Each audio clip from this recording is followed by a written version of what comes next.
The blood-stained letter trembled in Delilah Jenkins' hands as she stood on the creaking platform of Silver Creek Station. The distant mountains of Wyoming Territory painted golden by the setting sun of 1875. The small piece of paper had traveled over 1,000 miles to deliver its grim news. Her brother was dead, her parents had succumbed to fever, and the family homestead would be lost without her immediate return. "Last train westbound, miss. You boarding?" The conductor's voice pulled Delilah from her thoughts. She clutched her single valise tighter, the meager savings from her teaching position in Boston hidden within. "Yes, sir. Silver Creek is home now, I suppose." The journey west had drained nearly every penny she possessed. 3 days on trains, another 2 by stagecoach, and now she stood at the edge of civilization with only the promise of hardship ahead. Her letter to the family attorney had been honest. She was coming to claim her inheritance, but she had no skills for frontier life. Silver Creek appeared before her as little more than a dusty main street lined with false-fronted buildings. A saloon, general store, blacksmith, and a handful of other establishments comprised the town's business district. Delilah stepped carefully over a puddle of something she preferred not to identify, her Boston boots already showing signs of the journey's wear. "Miss Jenkins," a balding man in a worn suit approached her. "Walter Hopkins, madam, your family's attorney. I received your letter." His eyes betrayed concern as he took in her city attire and delicate features. "I'm afraid the situation is rather dire." The attorney's buggy rattled down the rutted road leading away from town.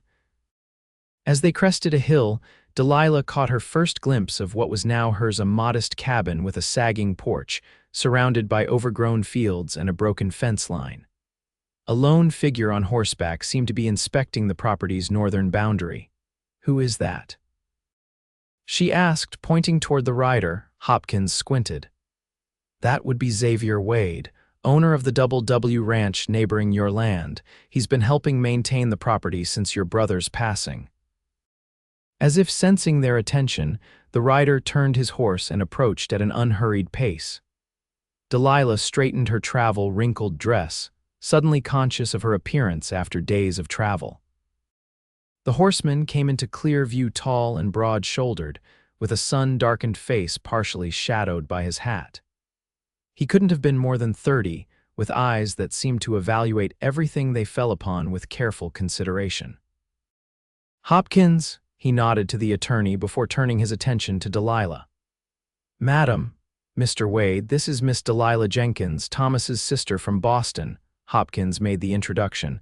Xavier Wade touched the brim of his hat respectfully, but his expression remained guarded. "My condolences on your brother, Miss Jenkins." "Thank you, Mr. Wade." Delilah found her voice surprisingly steady. "I understand you've been watching over the property. Just keeping an eye, scared off some opportunists thinking to claim abandoned land." His voice was deep, with none of the affected refinement she was accustomed to in Boston gentlemen. "Your brother was a good man, helped me once when I needed it." Hopkins cleared his throat. "Miss Jenkins has come to take possession of the homestead." Something flickered across Xavier's face, doubt, perhaps concern. "Have you ever lived on frontier land before, Miss Jenkins?" "I have not, Mr. Wade, but I'm determined to learn." The words sounded braver than she felt. Xavier's gaze swept over the property, taking in the neglected fields and disrepair. "Determination is a start, but winter's coming in a few months. This place needs a lot of work before then." "I'm aware the situation will be difficult, Mr. Wade."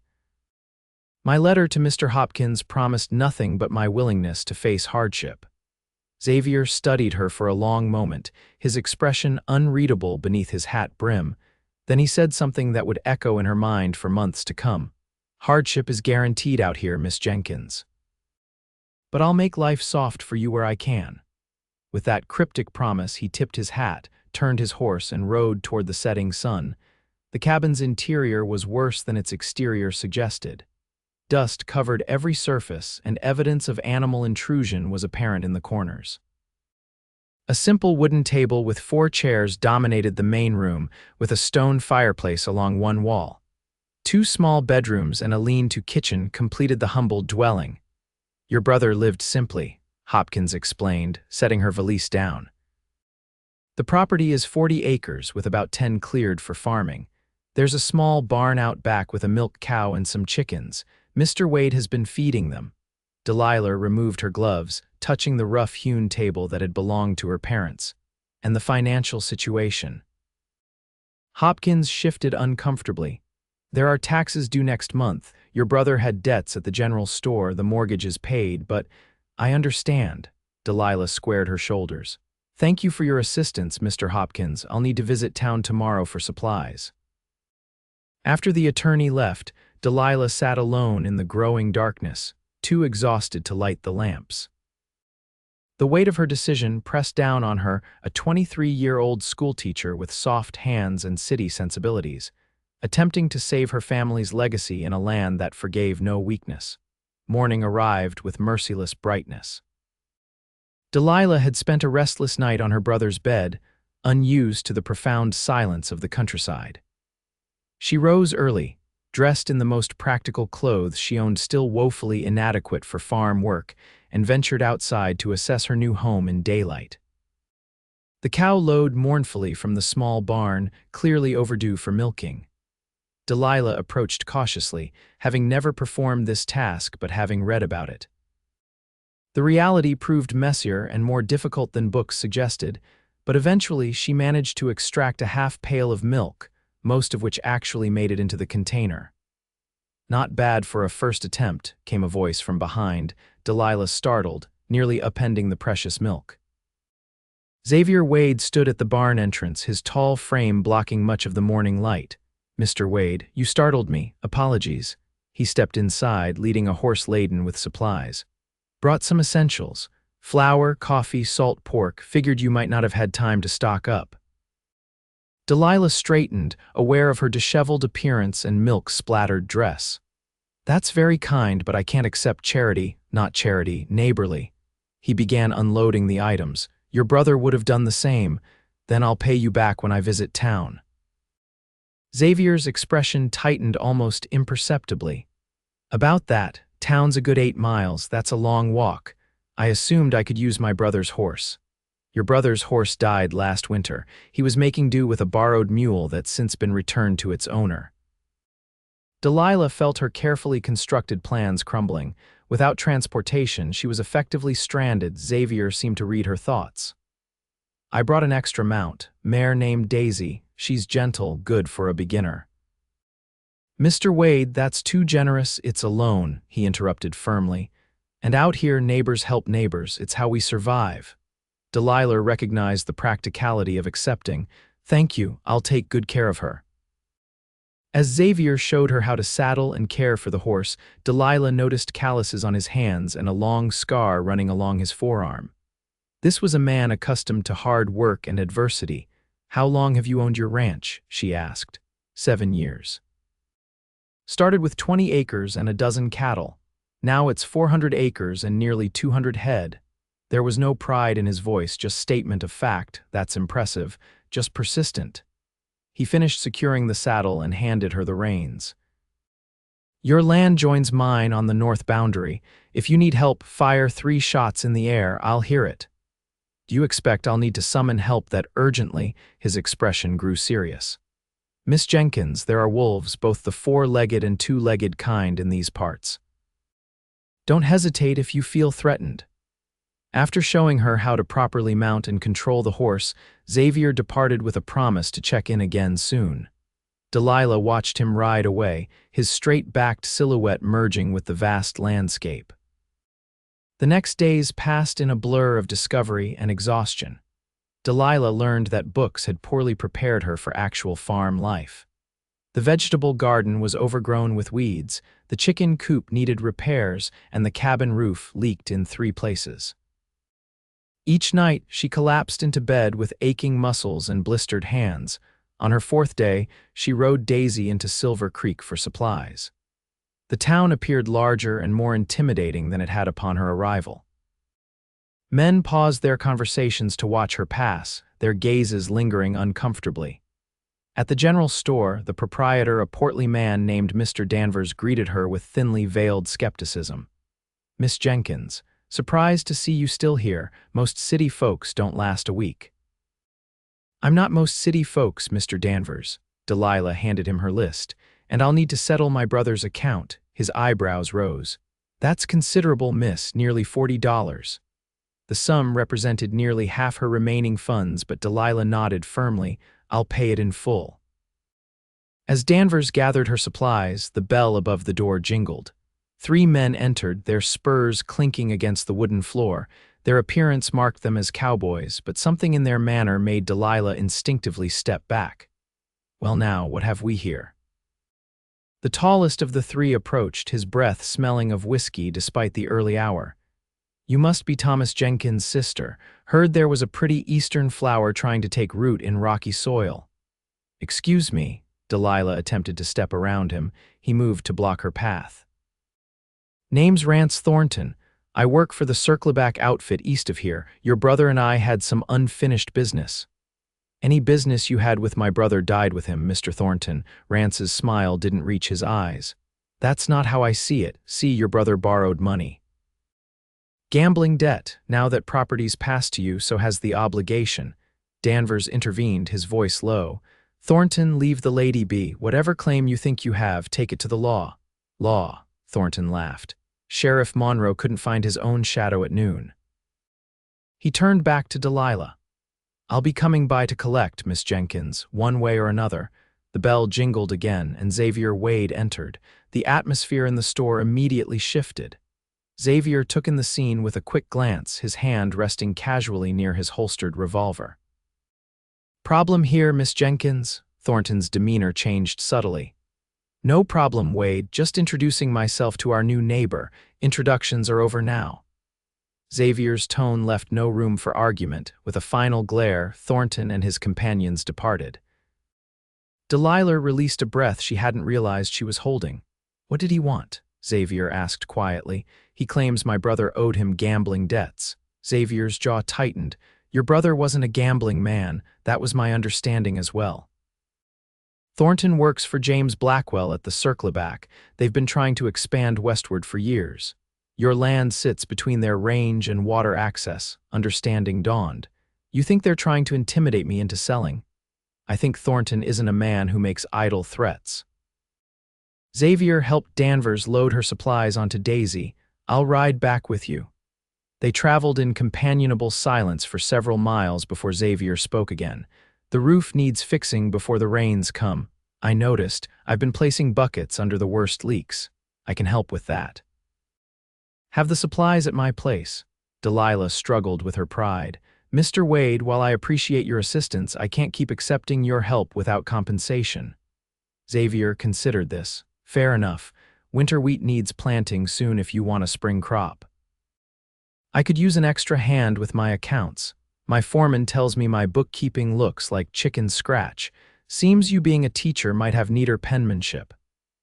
Delilah recognized the offer for what it was, a way to allow her dignity while still providing assistance. "I believe we could arrange an equitable exchange of services, Mr. Wade." For the first time, she saw a genuine smile transform his weathered face. "Xavier, if we're to be working together, you might as well use my name. Then you must call me Delilah." The following week brought Xavier and 2 of his ranch hands to repair her roof. Delilah provided a midday meal, using precious supplies to make a hearty stew and cornbread. The men ate with appreciation, their conversation revealing glimpses of Xavier's character through their evident respect for him. As promised, Delilah rode to the Double W twice that week to organize Xavier's accounts. The ranch headquarters surprised her, a substantial 2-story house built of sturdy logs, with a wide porch and glass windows. Inside, the furnishings were simple but of good quality, suggesting prosperity without ostentation. Xavier's account books were indeed in disarray, with entries scattered and calculations often incorrect. Delilah found herself immersed in bringing order to the chaos, barely noticing the hours passing as she worked at his dining table. When she finally looked up, the sun was setting, and Xavier stood in the doorway watching her with an unreadable expression. "You've been at that for hours," he observed. "It's engaging work. You've built something impressive here." She gestured to the figures, despite your creative mathematics. A hint of a smile tugged at his mouth. Numbers and I have never been friendly. Fortunately, they respond well to discipline. Delilah began gathering her things. I should return home before dark. Stay for supper first, Mrs. Espinosa insists. He nodded toward the kitchen, where delicious aromas emanated from the domain of his housekeeper. Over a meal of roast beef and potatoes, Delilah learned more about Xavier's journey west. Originally from Missouri, he had come to Wyoming Territory after the war, seeking land and a fresh start. "Were you in the war, Mr. Xavier?" Delilah asked. A shadow crossed his face. "Cavalry, Union side. My father and brother supported the Union cause, though neither served. Consider them fortunate." He didn't elaborate, and Delilah sensed this was not territory to explore further. As weeks passed, a rhythm developed. Delilah tended her small farm, learning through trial, error, and occasional guidance from neighboring women who began to visit. She helped Xavier with his books, and he assisted with heavier tasks around her property. Their exchange of services evolved into something more complex than mere neighborly obligation. Late September brought the first hint of autumn chill. Delilah had succeeded in growing a modest vegetable garden, repairing the chicken coop, and establishing herself enough that Mr. Danvers now extended her credit at the store. The land was responding to her care, but she knew winter would be the true test. One crisp morning, as Delilah collected eggs, the sound of approaching horses drew her attention. 3 riders appeared at her property boundary. Rance Thornton and his companions. "Morning, Miss Jenkins," Thornton called, removing his hat with mock courtesy. "Come to discuss that business matter." Delilah set down her basket and faced them squarely. "As I said before, Mr. Thornton, I know of no legitimate debt my brother owed you." "Legitimate?" Thornton's face hardened. "Are you calling me a liar, miss?" "I'm saying I require proof before acknowledging any claim." Thornton dismounted, advancing toward her with deliberate slowness. "Out here, a man's word is his bond. Your brother knew that, and yet you have nothing in writing." Delilah stood her ground, though her heart raced, curious for a debt of significance. Sometimes agreements are sealed with a handshake. Thornton was close enough now that Delilah could smell tobacco on his breath. "But I'm reasonable. Instead of money, maybe we could arrange another form of payment." His implication hung in the air between them. One of his companions chuckled.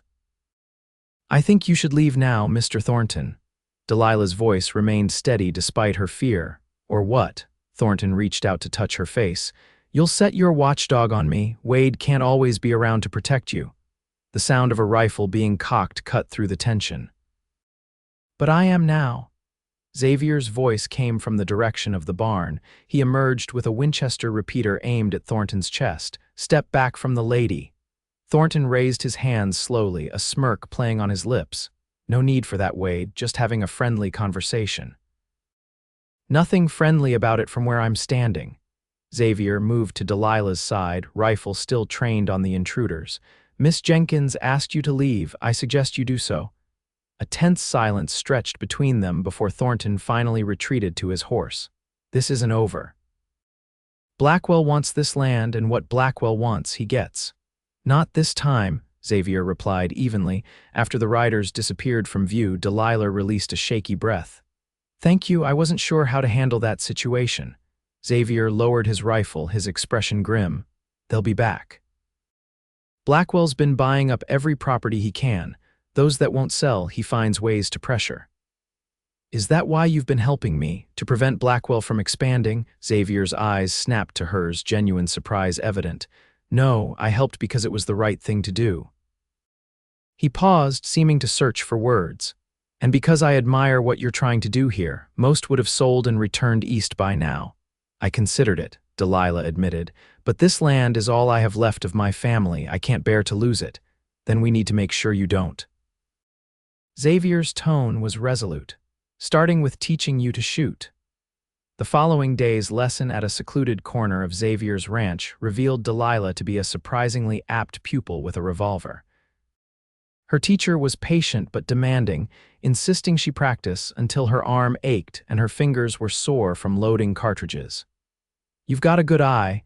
Xavier commented as they gathered the tin cans they'd used as targets. My father believed ladies should know basic firearms for protection. My mother disapproved, so he taught me in secret. Delilah smiled at the memory. We would visit his friend's estate outside Boston once a month for nature walks that invariably included target practice. Xavier studied her with new appreciation. You're full of surprises, Delilah Jenkins. As are you, Xavier Wade. She holstered the revolver he'd given her, a Smith & Wesson with a shortened barrel, easier for her smaller hands to manage. I never imagined myself as an armed frontierswoman. Life rarely follows our imaginations. He secured his own weapon. Come up to the house. There's something I want to show you. In Xavier's study, he unrolled a map across his desk. It showed the region with property boundaries clearly marked. Here's your land, he pointed to a rectangular parcel. And the double W, his finger traced a much larger area surrounding hers on two sides. Circleback is here, expanding westward. They've acquired 3 properties in the last year. Why is my land so important to them? Water rights. Xavier indicated a blue line representing a creek that ran through the corner of her property. Your brother secured rights to Coldwater Creek. In dry years, it's one of the few reliable water sources. Blackwell wants to control it for his cattle. Delilah studied the map, understanding dawning. So this isn't just about land, it's about survival for their herd. Exactly, and Blackwell isn't known for taking no for an answer. A cold realization settled over Delilah. You think my brother's death wasn't an accident? Xavier's silence was answer enough. The official account said he was thrown from his horse, she pressed. Your brother was an excellent horseman. Xavier's voice was tight. I found him. There were signs of another rider nearby. Anger and grief mingled in Delilah's chest. Why wasn't this investigated? Sheriff Monroe is selective about which cases merit his attention, especially when Blackwell's involved. Are you suggesting the sheriff is corrupt? I'm suggesting Blackwell's influence runs deep in this county. Xavier rolled up the map, which is why we need to be prepared. That night, riding home under a vast starry sky, Delilah felt the weight of her situation with new clarity. This wasn't merely about honoring her family legacy, it was about justice for her brother and standing against those who would use power to take what wasn't theirs. Xavier rode beside her, a solid presence in the darkness. Over the weeks, he had become more than a neighbor or even a friend. Delilah found herself noticing things about him, the way sunlight caught in his dark hair, how his serious expression would occasionally break into a smile that transformed his entire face, the gentle way he handled animals despite his strength. You're quiet, he observed. Just thinking about how different my life is from what I expected. Delilah glanced at him. 6 months ago, I was teaching proper young ladies about literature and mathematics. Now I'm riding armed through Wyoming Territory, contemplating water rights and corrupt officials. Regrets. She considered the question seriously. Strangely, no. Despite everything, I feel more alive here, more purposeful. They reached her cabin and Xavier dismounted to help her down. His hands at her waist were steady and warm. When her feet touched ground, neither moved away immediately. Delilah, he began, his voice lower than usual. The moment was broken by the sound of breaking glass. They turned to see flames erupting from inside the cabin. A torch had been thrown through the window. Fire! Delilah cried, rushing forward. Xavier caught her arm. Wait. He pulled her toward the well instead. Get the bucket ready. I'll check inside for intruders. Heart pounding, Delilah worked the well pump as Xavier cautiously approached the cabin, gun drawn. The fire was spreading quickly across the dry wooden floor. After ensuring no one remained inside, Xavier joined her in fighting the blaze. For nearly an hour they worked together, passing buckets and smothering flames until finally the fire was extinguished. The main room had suffered significant damage, but the structure remained intact. Soot-covered and exhausted, they surveyed the destruction. Delilah's small collection of books was ruined, along with many of her personal possessions. The smell of smoke permeated everything. This was deliberate, Xavier said, examining the remains of a kerosene-soaked torch. Thornton's work, no doubt. Delilah sat heavily on the porch steps, suddenly overwhelmed. What am I supposed to do now? Rebuild again? Wait for the next attack? Xavier knelt before her, taking her blackened hands in his. You're not staying here tonight. It's not safe, and the smoke will make you ill. Come to the double W. Too tired to argue, Delilah nodded. Xavier helped her gather what essentials remained undamaged, and they rode together through the moonlit night. Mrs. Espinosa prepared a room and hot bath for Delilah upon their arrival, clucking sympathetically at her smoke-stained appearance. After washing away the grime of the fire, Delilah donned a borrowed nightgown and robe, then made her way downstairs, where Xavier waited with 2 glasses of whiskey. I'm not typically one for spirits, Delilah said, accepting the glass. Tonight calls for an exception. Xavier raised his glass slightly. To resilience. The whiskey burned going down, but Delilah welcomed the warmth it spread through her chest. I don't know if I can keep doing this, Xavier. Fighting an enemy with more resources and fewer scruples. You're not fighting alone. His eyes held her steadily. I won't let Blackwell drive you out. Why risk yourself for my 40 acres? Xavier set down his glass. Started as neighborly duty, became something more. He seemed to struggle with words, unusual for a man typically so direct. I've watched you these past months, seen you face every challenge with courage and determination. You've earned my respect, Delilah, and more. The air between them changed, charged with unspoken feeling. What more? She asked softly. Instead of answering with words, Xavier moved closer, his hand gently tilting her face upward. His kiss was tentative at first, questioning. When Delilah responded, it deepened into something that spoke of longing held in check for too long. When they finally parted, Delilah's heart was racing for reasons entirely different than fear. I didn't come west looking for this, she whispered, nor I. His thumb traced her cheekbone, but here we are. Morning brought clarity and resolve. Over breakfast, Xavier outlined a plan to confront Blackwell legally while ensuring Delilah's safety. The circuit judge arrives next week. We'll file a formal complaint about the fire and Thornton's threats. He poured coffee for them both. In the meantime, you'll stay here. I can't abandon my property, Delilah protested, not abandoning, strategically retreating. Xavier's expression was determined. My foreman will check your livestock daily, but you staying there alone is exactly what they want, an isolated target. Reluctantly, Delilah agreed to the arrangement. In truth, the Double W offered comforts her cabin lacked, not least of which was security. Xavier's ranch hands were loyal men, several of whom had served with him during the war. The property was well patrolled, and Mrs. Espinosa's cooking far surpassed Delilah's rudimentary efforts. More than these practical considerations, however, was the deepening connection between Delilah and Xavier. Their days fell into a natural rhythm, mornings spent on ranch business, afternoons often devoted to riding the boundaries of both properties.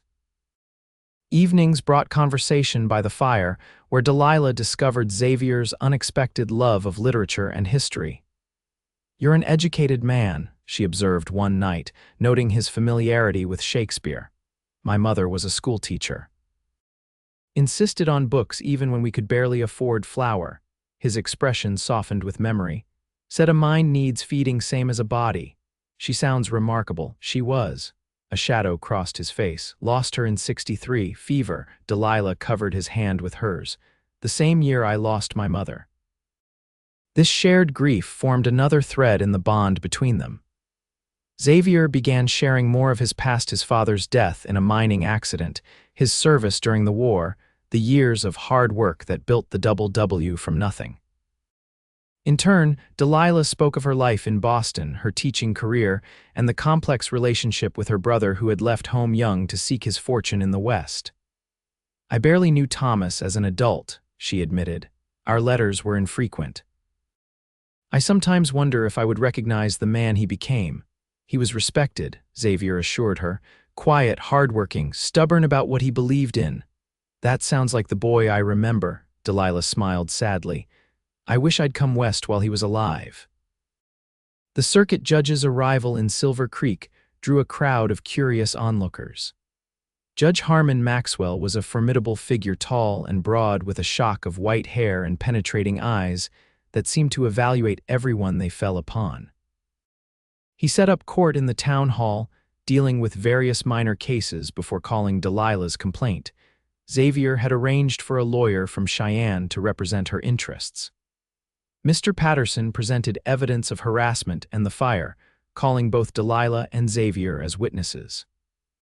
Sheriff Monroe seemed distinctly uncomfortable throughout the proceedings, especially when questioned about his minimal investigation of the incidents. James Blackwell himself appeared midway through the hearing, a distinguished-looking man in his 50s whose expensive clothing and confident bearing spoke of wealth and influence.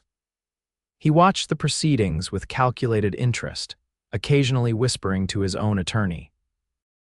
When Thornton was called to testify, he denied all allegations with practiced innocence. "Miss Jenkins misunderstood our conversation, Your Honor. I merely inquired about purchasing her property, as Mr. Blackwell has authorized me to do with several parcels in the area." "And the fire?" Judge Maxwell asked pointedly. "A terrible accident, I'm sure. These old cabins are tinderboxes. Could have been a spark from the chimney." "In September, when no fire was lit." The judge's eyebrows rose skeptically. The proceedings continued for hours, with testimony from several witnesses, including Mr. Danvers, who confirmed overhearing Thornton's threats in his store. By late afternoon, Judge Maxwell called a recess until morning. Outside the town hall, Blackwell approached Delilah and Xavier. His smile didn't reach his cold eyes. "Miss Jenkins, Mr. Wade, quite a performance today." "Truth requires no performance, Blackwell," Xavier replied evenly. "Truth is subjective out here." Blackwell focused on Delilah. "My offer to purchase your land stands at twice its value." "That's more than generous for 40 acres of questionable productivity." "The land isn't for sale, Mr. Blackwell. Everything has a price, Miss Jenkins." His tone hardened slightly. "Legal proceedings like these can drag on for months, expensive, uncertain outcome. Meanwhile, accidents happen." "Is that a threat?" Xavier stepped forward, merely an observation on frontier realities. Blackwell tipped his hat. "Consider my offer. It won't improve with time." As he walked away, Delilah released a shaky breath. He's not even bothering to hide his intimidation. Because he rarely faces consequences. Xavier guided her toward their horses, but Maxwell isn't in Blackwell's pocket. There's a chance for justice here. That evening, Delilah paced the floor of their hotel room. Propriety required separate accommodations in town, despite their growing closeness at the ranch. The day's events had left her anxious and unable to settle. A soft knock at her door revealed Xavier, his expression concerned. "Thought you might want company. The walls in this place are thin enough to hear pacing." She welcomed him in, grateful for his presence. They sat by the small window overlooking Silver Creek's Main Street, now quiet in the late evening. "What if the judge rules against us?" Delilah voiced her deepest fear. "What if there's no justice for Thomas?" Xavier considered before answering. "Then we find another way. I won't let Blackwell win." His determination strengthened her. "I've been thinking about something, Xavier. If the threat is water access, perhaps there's a solution that serves everyone's interests." "What do you mean?" "Controlled access rights. Allow Circleback to water their cattle at designated times for a reasonable fee. It would provide me income while solving Blackwell's problem without him needing to own the land." Xavier studied her with admiration. "That's actually brilliant, though I doubt Blackwell's ego will allow for compromise." "Perhaps not. But offering a reasonable solution might sway the judge further in our favor." Morning brought the continuation of the hearing. Judge Maxwell listened attentively as both sides presented final arguments. When Delilah requested permission to address the court directly, the judge granted it with interest. Standing before the assembled townspeople, Delilah spoke clearly and confidently. "Your Honor, I came west to honor my family's legacy by preserving the land my brother worked so hard to develop. I understand the importance of water in this territory, and I propose a solution that benefits the community while respecting property rights." She outlined her water access proposal, explaining how regulated use could serve multiple ranches without depleting the resource. The judge nodded thoughtfully as she spoke. When she finished, Blackwell's attorney immediately objected, claiming the proposal was impractical and insufficient for Circleback's needs. Judge Maxwell overruled him and asked Blackwell directly if he would consider such an arrangement. "My client requires reliable, unrestricted access," the attorney interjected before Blackwell could respond. "I believe Mr. Blackwell can speak for himself," the judge said dryly. Put on the spot, Blackwell's facade of reasonableness cracked slightly. "The arrangement would be unworkable. Our operation is too large for scheduled access. Yet you managed before acquiring the adjacent properties," the judge observed. "Miss Jenkins' proposal seems eminently reasonable, offering a compromise that respects her ownership while accommodating your needs." Blackwell's expression hardened. "I've made a generous offer for the property. That remains my preferred solution." Judge Maxwell studied him for a long moment before delivering his ruling. "The court finds evidence of intimidation and harassment against Miss Jenkins credible and concerning. Sheriff Monroe is directed to provide regular patrols of the Jenkins property and investigate fully any further incidents." He continued, "Regarding the water rights, the court recognizes Miss Jenkins' ownership and her right to control access. However, I strongly encourage implementation of her access proposal as a matter of community interest. This court will revisit the matter in 6 months to ensure an equitable arrangement has been reached." With a bang of his gavel, the case was closed. Delilah felt light-headed with relief as Xavier squeezed her hand beneath the table. Blackwell's face betrayed no emotion as he rose and left the hall without comment. Thornton, however, shot them a look of pure malice as he followed his employer. "This isn't over," Xavier murmured. "Blackwell doesn't accept defeat gracefully. But we've won a reprieve," Delilah pointed out, "and public recognition of the situation." Judge Maxwell approached them as the hall emptied. "Miss Jenkins, Mr. Wade, a moment please." They waited as he gathered his papers. "Off the record," the judge said quietly, "Blackwell's reputation precedes him in several territories. Be vigilant. The law can only do so much when a man like that feels challenged." "We understand, Your Honor," Xavier replied. "Miss Jenkins, your proposal was ingenious. Practical solutions often elude those focused solely on winning." The judge smiled briefly. "Good luck to you both." The return to Delilah's homestead revealed both progress and setbacks. Xavier's men had begun repairs on the fire damage, but the autumn rains had caused new leaks in the roof. The vegetable garden had thrived in their absence, but animals had raided the corn patch. "It's always something," Delilah sighed, surveying the property. "That's the nature of this life," Xavier agreed, "but look what you've accomplished in just a few months." Indeed, the transformation was remarkable when she considered her starting point. The cabin, though still modest, was becoming a home. The fields showed promise for next year's planting. Most importantly, she had proven to herself and others that she belonged here. As they worked side by side repairing the fire damage, Delilah realized how naturally they complemented each other. Xavier's strength and practical knowledge balanced her organizational skills and persistence. Together, they accomplished more than either could alone. That evening, sitting on the newly repaired porch as the sun set, Xavier took her hand. "I have a proposition for you." "Another business arrangement," Delilah teased gently, "of a sort." His expression was unusually vulnerable. "I've been thinking about our properties, our situations. Your land adjacent to mine makes sense as a combined operation. Water rights secured, expanded grazing, shared resources." Delilah felt a moment of disappointment. "Are you suggesting a business merger, Xavier?" "No," he took a deep breath. "I'm suggesting marriage." The directness of his proposal caught her off guard. "Marriage, I know it's sudden, perhaps not the romantic notion you might have had." He looked uncomfortable but pressed on. "But I believe we suit each other, we work well together, there's respect between us, and... She prompted when he hesitated. "And I find myself thinking of you constantly, worrying when you're not in sight, taking pleasure in your company above all others." His voice lowered. "I believe I'm falling in love with you, Delilah Jenkins."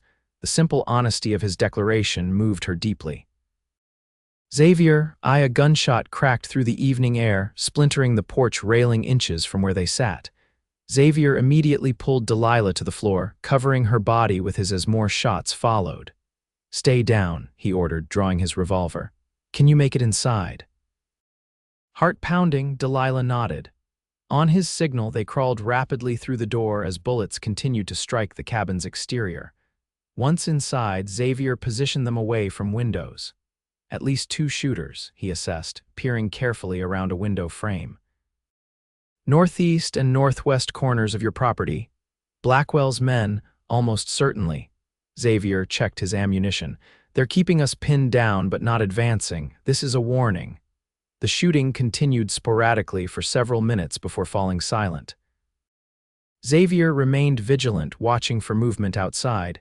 "This is what he meant by accidents happen," Delilah said bitterly. "The judge's ruling means nothing to him. It bought us time and public awareness. Blackwell can't openly move against you now without consequences." Xavier's expression was grim, "But he can make life increasingly difficult, hoping you'll give up." "I won't give up." Delilah's voice strengthened with resolve.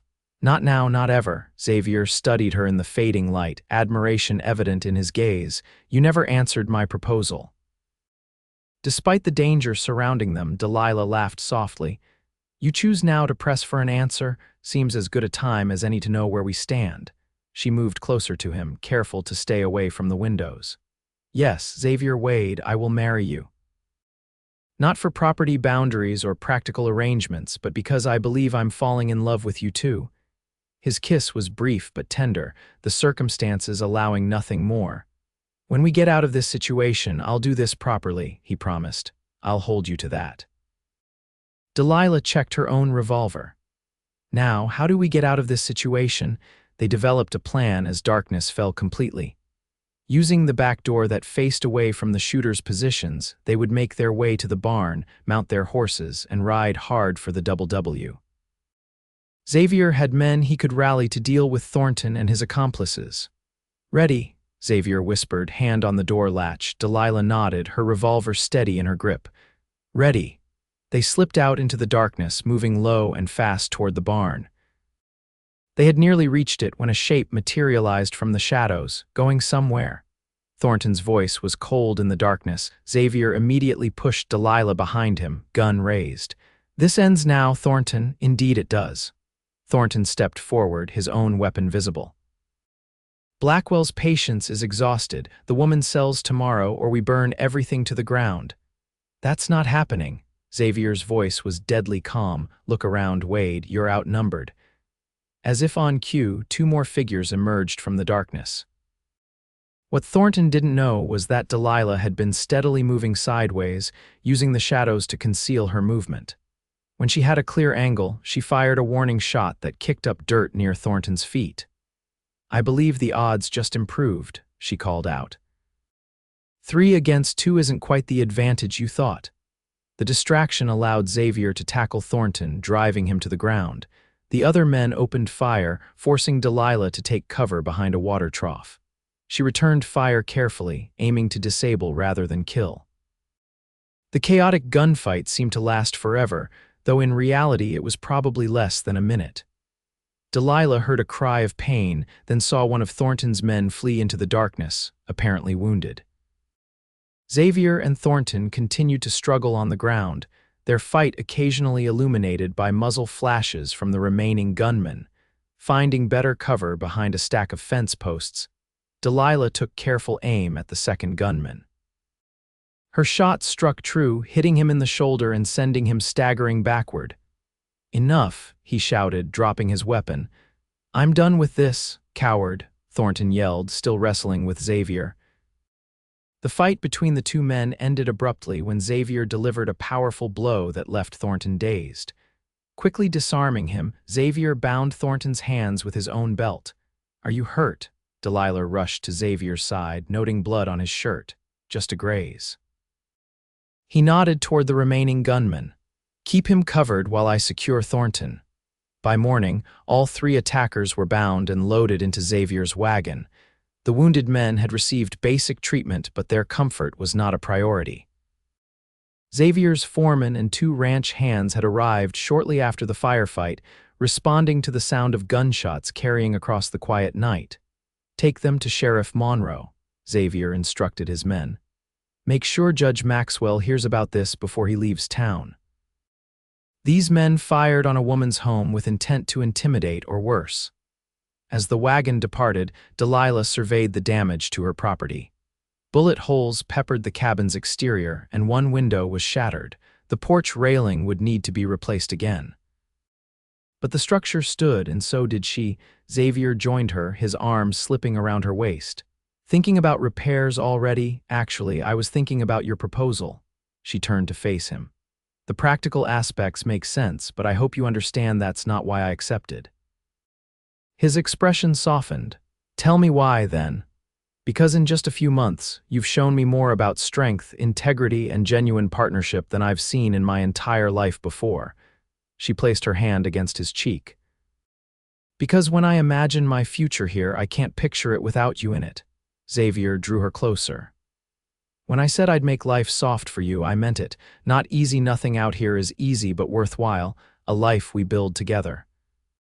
Their kiss sealed this promise, witnessed only by the rising sun and the vast Wyoming landscape that had become their home. The marriage of Xavier Wade and Delilah Jenkins took place 2 weeks later in Silver Creek's small church. The town turned out in surprising numbers, perhaps drawn by the dramatic events that had preceded the union, or perhaps simply appreciating a rare celebration in their remote community. Judge Maxwell delayed his departure to officiate, lending an official dignity to the proceedings. Sheriff Monroe attended as well, looking uncomfortable but dutiful. Thornton and his men remained in the territorial jail awaiting trial, while James Blackwell was conspicuously absent from the region, having departed for business in Denver immediately after the shooting incident. Delilah wore a dress of deep blue silk, an extravagance ordered from Cheyenne that had arrived just in time. Xavier cut an imposing figure in a new black suit, his typically weathered face freshly shaved for the occasion. Their vows were simple but heartfelt, promising partnership and devotion through whatever challenges lay ahead. When Judge Maxwell pronounced them husband and wife, the cheers from the assembled townspeople reflected a community's approval and perhaps relief at the resolution of tensions that had affected them all. The celebration continued at the Double W, where tables had been set up in the yard and Mrs. Espinoza had outdone herself preparing a feast. As night fell, lanterns illuminated the scene and someone produced a fiddle. Dancing commenced with the newlyweds leading. "Mrs. Wade," Xavier murmured as they moved across the impromptu dance floor. "How does it sound?" "Wonderful," Delilah replied, "though I insist on maintaining Jenkins for business purposes." "Delilah Jenkins Wade has a certain professional quality, don't you think?" He laughed, the sound still rare enough to draw attention from nearby guests. "Whatever makes you happy makes me happy." As the celebration continued around them, Delilah reflected on the extraordinary journey that had brought her to this moment. The hardship promised in her letter home had indeed materialized, but so had unexpected joy, purpose, and love. Later that night, alone at last in the master bedroom of the house that was now truly their shared home, Xavier and Delilah consummated their marriage with tenderness and passion that spoke of both deep affection and the promise of a lifetime together. Morning found them planning their future over coffee on the porch. The Jenkins homestead would be maintained, with improvements to make it a viable part of their combined operation. Xavier's ideas for expanding the cattle business aligned with Delilah's vision for developing more sustainable practices. "I've been thinking about starting a small school," Delilah mentioned. "There are enough children in the area to warrant it, and education shouldn't wait for the territory to become a state." "The old bunkhouse could be converted," Xavier suggested immediately. "My men have moved to the new quarters anyway." This easy exchange of ideas and support characterized their partnership in the months and years that followed. The Circleback Ranch eventually accepted a formal water access agreement, though James Blackwell himself remained coldly distant in his dealings with the Wades. The trial of Thornton and his men resulted in prison sentences that removed that particular threat from their lives. Within a year of their marriage, Delilah opened her school, teaching children from neighboring ranches and farms 3 days each week. Her reputation for excellence soon had families traveling considerable distances to ensure their children received proper education. The Double W prospered under their joint management. Xavier's practical knowledge of ranching combined with Delilah's organizational skills and financial acumen created an operation that became a model for others in the region. They introduced new breeding stock, diversified their crops, and implemented innovations that increased productivity while preserving the land. When their first child, a daughter named Elizabeth, after Xavier's mother arrived in the spring of 1877, their joy seemed complete. A son followed 2 years later, then another daughter. Their family grew alongside their ranch, filling the house with laughter and occasional chaos that both parents treasured. Delilah never regretted her decision to answer that fateful letter, though the journey had been far different than she had imagined. The hardship promised had indeed come, but so had strength she never knew she possessed, love she hadn't sought, and a life richer than any she might have led in Boston. On their 5th wedding anniversary, Xavier presented Delilah with a special gift, a framed letter, carefully preserved. It was her original correspondence to Mr. Hopkins, wherein she had written, "I understand my brother's passing leaves me with significant responsibilities. My letter promises nothing but hardship ahead, which I am prepared to face." Below it, Xavier had added his own note, "Your letter promised hardship. I promise to make life soft for you. May we continue to face challenges together and find joy in the life we've built." Standing on the porch of their home, watching their children play in the yard against the backdrop of mountains turned golden by the setting sun, Delilah leaned into her husband's embrace. "You kept your promise," she said softly. "As did you," he replied. "You faced every hardship with courage." "Not alone." Delilah turned to meet his gaze, seeing in his eyes the same love that had sustained them through difficult times and celebrated their triumphs. Never alone. Their kiss was both familiar and new, a confirmation of promises kept and those yet to be fulfilled in the years ahead. The Wyoming Territory would eventually become a state, their children would grow to adulthood, and the Double W would expand to become one of the region's most respected ranches. Through it all, the partnership formed in those early days of struggle would remain the foundation upon which everything else was built. The hardship promised in Delilah's letter had been real, but so was the softness Xavier had brought to her life, not through removing obstacles, but by facing them together, creating a life neither could have imagined alone. In the vastness of the American West, they had found each other, and in doing so had found home.